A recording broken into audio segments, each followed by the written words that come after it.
রাত তখন প্রায় ১-২টা বাজে। কলকাতার এক পূর্ণ রেল স্টেশন, গোবিন্দপুর স্টেশন।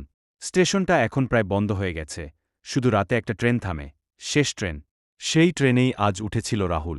কাজ থেকে দেরি হয়ে গিয়েছিল, তাই ভেবেছিল এই ট্রেনেই বাড়ি ফিরবে। কিন্তু ট্রেনে উঠেই সে বুঝল কিছু একটা ঠিক নেই। পুরো বগিটা ফাঁকা, শুধু শেষ কোণের সিটে বসে আছে এক বৃদ্ধা মহিলা। যেন তাকিয়ে আছে রাহুলের দিকেই। রাহুল একটু ভয়ে পেলেও বসে রইল। ট্রেন ছাড়ল, কিন্তু অদ্ভুত ব্যাপার হল। বাইরের জানালা দিয়ে কোনো স্টেশন দেখা যাচ্ছে না, শুধু ঘন কুয়াশা। আর সেই কুয়াশার মধ্যে মাঝে মাঝে যেন মুখ, হাত আর ছায়া দেখা যায়। রাহুল ভাবল চোখের ভুল। কিন্তু হঠাৎ শুনল বৃদ্ধা মহিলা হাসছে। এই ট্রেনে যারা ওঠে তারা আর নামে না। রাহুল আতঙ্কে উঠে দাঁড়াল, কিন্তু দরজাগুলো সব লক। জানালা খুলতে গিয়ে দেখল বাইরে শ্মশানঘাট। আর ট্রেনটা থেমে গেছে সেখানেই। বাইরে কয়েকটা ছায়া দাঁড়িয়ে আছে। ধীরে ধীরে তারা এগিয়ে আসছে ট্রেনের দিকে।